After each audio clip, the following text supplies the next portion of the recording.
갑자기 뜨거워지거든요.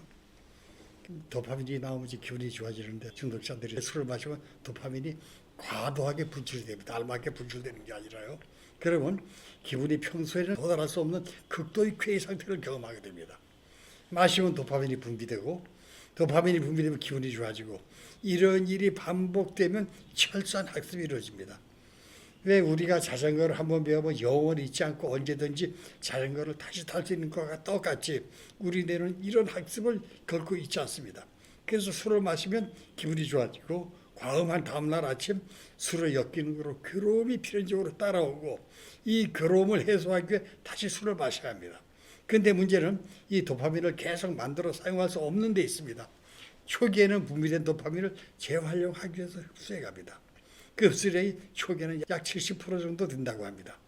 상습적인 음주가 계속되면 나중에는 흡수량이 점점 줄어들어가지고 30% 정도로 감소됩니다.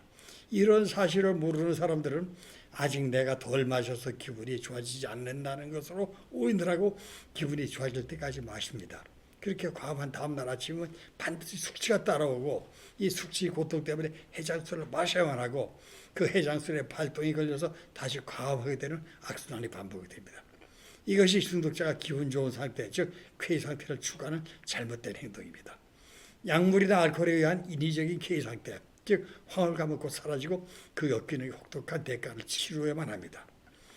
우리는 영적 원리와 연결되고 그 안에서 살아가기 위해 자연스럽게 초월을 갈망하기 때문에 황홀감에 이끌리는데 인위적인 약물이나 알코올로 유발된 황홀감은 잠시뿐입니다.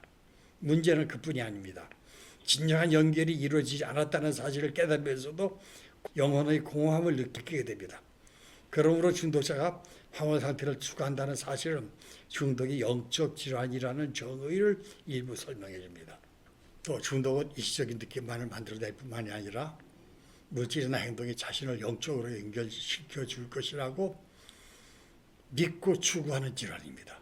그런 방식으로 신의 존재와 연결되는 지속적이고 헛된 노력은 절망, 두려움, 비통함을 낳으며 이러한 것들은 중독자를 영성과 인간성으로부터 더욱 소외시킵니다. 중독자들이 추구하는 잘못된 황홀감의 추구, 잘못된 방식의 신과의 연결의 새 방향을 제시하고 치유가 불가능한 질병으로 간주되었던 알코올 중독 치료의 가능성을 열어준 사람이 바로 AA의 창시자인 빌 윌슨이었습니다. 그는 이렇게 요구합니다. 1934년 11월 빌 윌슨이 여전히 술을 마시고 있었습니다. 병원에 입퇴원을 반복하고 있을 때였습니다. 옥스포드 그룹을 통해서 술을 끊는 것에 성공한 오랜 친구 에비 대처가 옥스포드 그룹의 원칙을 설명했습니다.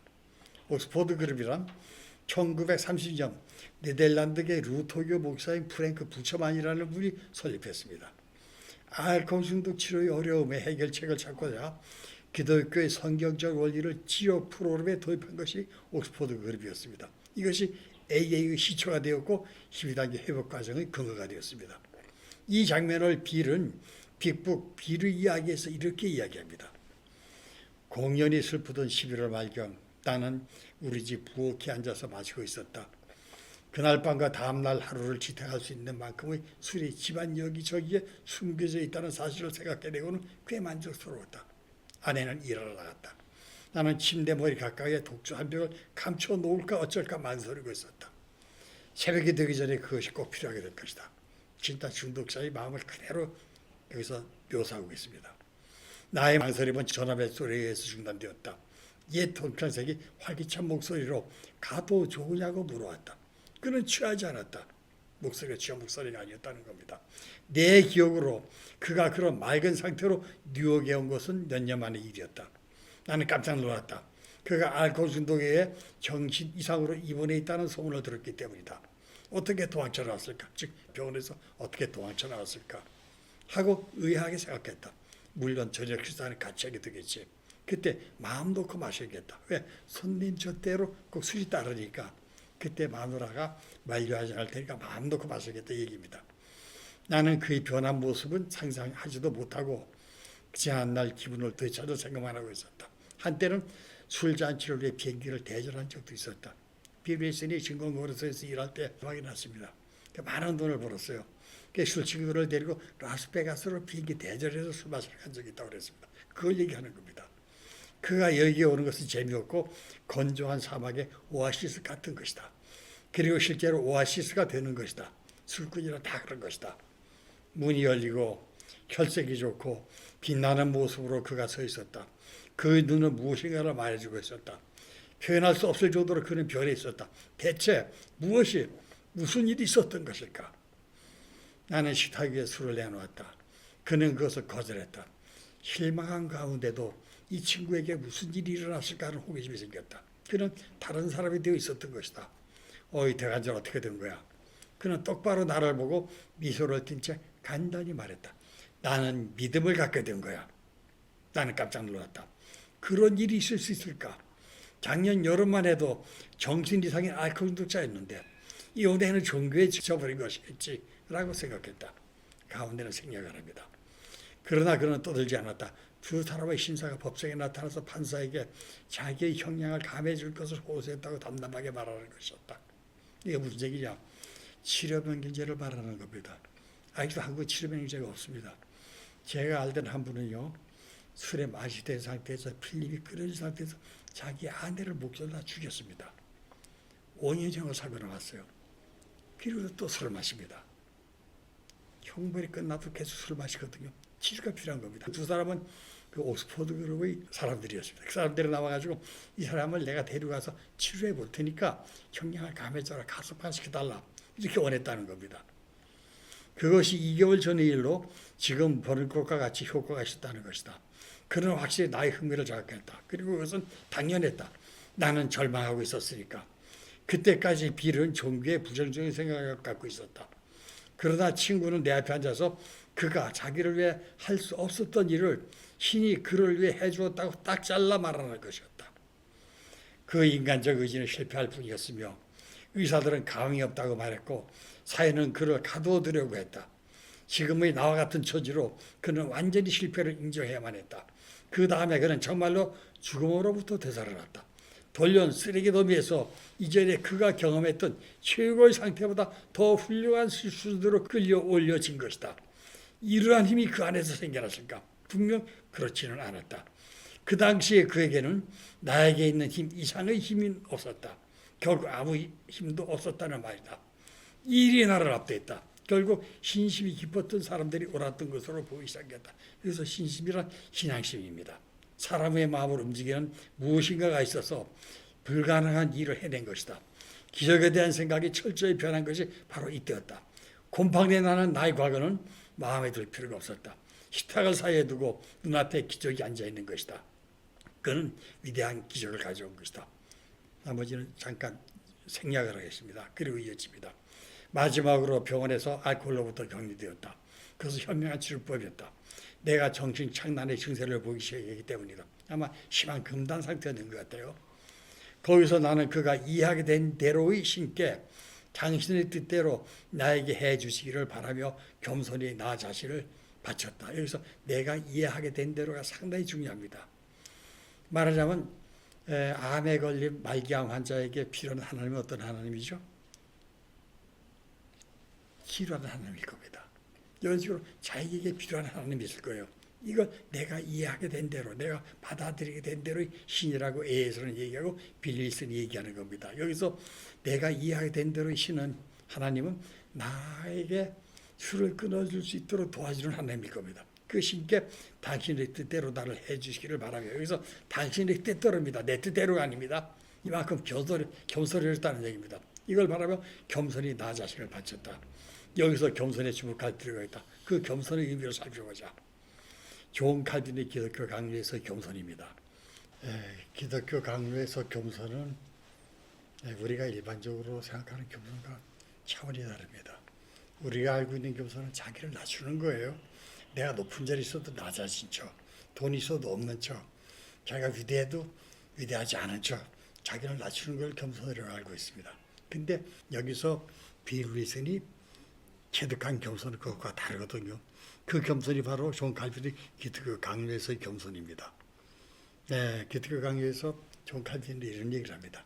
하나님이 입혀주시는 옷을 입기 위해서는 우리는 우리의 장점이 전혀 없는 벌거숭이임을 인정해야 하고, 그에게 체험을 받기 위해서는 우리에게 좋은 것이 전혀 없음을 인정하고, 그로 말미암아 조명을 받기 위해서는 우리는 소경임을 인정하고, 그 도움을 얻기 위해 우리의 약점을 인정하고, 하나님만이 영광을 받으시며 우리는 그 안에서 영광을 얻도록 우리 자신에게 영광을 돌릴 가치들을 제거하는 것이다. 이렇게 얘기합니다. 그래서 우리가 보통 사회에서 얘기하는 겸손과 이 교회에서 존 칼빈이 얘기하는 겸손은 차원이 다르잖아요. 그래서 저는 이거를 어떻게 이해했냐면, 성경을 읽어보면요, 예수님은 어린아이들을 그렇게 좋아하십니다. 어린아이들만 갖다줘 봐라, 다 하늘나라에 간다고 그러거든요. 여기 대해서 고민을 많이 했습니다. 그래 얻은 교훈이 그겁니다. 어린아이는 살기 위해서 부모에게 철저하게 의존해야 됩니다. 부모가 도와주지 않으면 살 수밖에 없습니다. 그래서 철저하게 의존합니다. 왜? 살기 위해서. 그래서 어떤 현상이 벌어지죠? 아이가 이쁘다고 아빠는 엄마가 아이를 이렇게 들고 공격으로 휙 던집니다. 그러면 보통 사람 같으면 위압을 끼고 무서워할 거예요. 근데 아이는 전혀 두려움이 없습니다.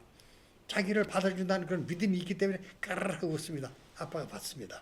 이런 믿음이라는 겁니다. 여기서 비블리션도 나는 살 수 없다.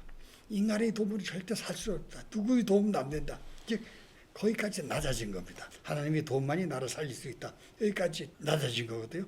이런 겸손을 얘기했다고 저는 생각을 했습니다. 그래서 이런 결론을 내린 겁니다. 존 칼빈은 나는 아무것도 아닌 존재다. 나의 힘으로는 살 수 없다. 도움이 필요하다. 그런데 나를 살릴 수 있는 힘은 이 세상에는 없다. 인간이 아닌 하나님만이 나를 도와 살릴 수 있다. 이런 겸손에 이르기에는 너무나도 어렵습니다.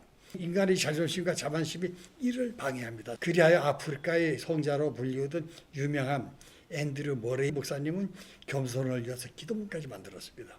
그 기도문을 소개해드리겠습니다. 겸손을 위한 기도입니다. 하나님 아버지 크신 은혜를 쫓아서 저로 하여금 제 안에 있는 교만을 깨닫게 하옵시고 또 제하여 버리게 하옵소서. 그것이 어떤 종류이건 아무리 좋은 것이건 어느 정도이건 간에 또 그것이 악한 영의 역사이건 혹은 제 본성의 소설이건 간에 그것을 깨닫고 제하여 버리도록 인도하여 주옵소서. 제가 하나님의 빛과 성령을 받을 수 있는 자가 되기 위하여 지극히 깊은 겸손의 비밀을 체득하게 하여 주소서. 이렇게 겸손을 위해서 기도하라고 가르칩니다. 말기암 환자는 살기 위해서 치료자를 전적으로 신뢰할 수밖에 없습니다. 그는 살기 위해 치료자가 하라고 권하는 것이고 무엇이든 가리지 않고 합니다. 전 재산을 내오느라고 해도 또 다리를 절단하라고 해도 순종을 합니다. 왜? 살기 위해서요. 알코올 중독이라는 병을 배우고 깨달으면 살기 위해 술을 꺼내 살 수 있고 그것이 인간의 도움으로 불가능하다는 사실을 경험을 통해서 체득한 중독자는 이와 같은 겸손에 도달합니다. 그래서 A에서는 겸손을 무한 강조합니다. 인생의 막바지까지 몰린 필은 이런 겸손의 심경에 이른 것으로 생각이 됩니다.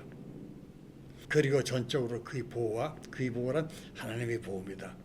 하나님의 지시입니다. 그의 보호와 지시에 나 자신을 맡겼다.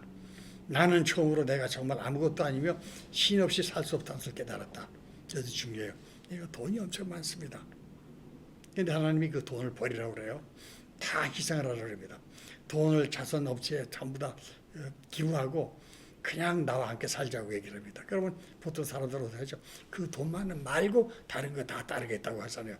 그런 게 아니라는 겁니다. 그 보호와 지시에 나 자신을 맡겼는데 나는 아무것도 아니라는 겁니다. 힘없이 살 수 없다는 겁니다. 버리라면 다 버리겠다는 겁니다. 이걸 깨달았다는 겁니다. 그래서 나는 가차없이 나의 죄와 대면을 했고 새로운 친구의 신에게 나의 죄를 뿌리째 뽑아줄 것을 부탁을 했다. 나는 그 이후로 마시지 않고 있다. 그리고 이 장면을 이렇게 기록합니다. 20년 후 이런들은 그날 밤의 회심을 이렇게 묵시했습니다. 나의 우울함은 참을 수 없을 만큼 깊어졌고 마침내 바닥에 있는 것 같았습니다. 그런데 바로 그때 나의 완고한 교만함의 마지막 흔적이 산산조각이 났습니다. 갑자기 나는 자신이 울부짖고 있는 것을 발견했습니다. 만일 하나님이 정말 존재한다면 당신 자신을 보여주세요.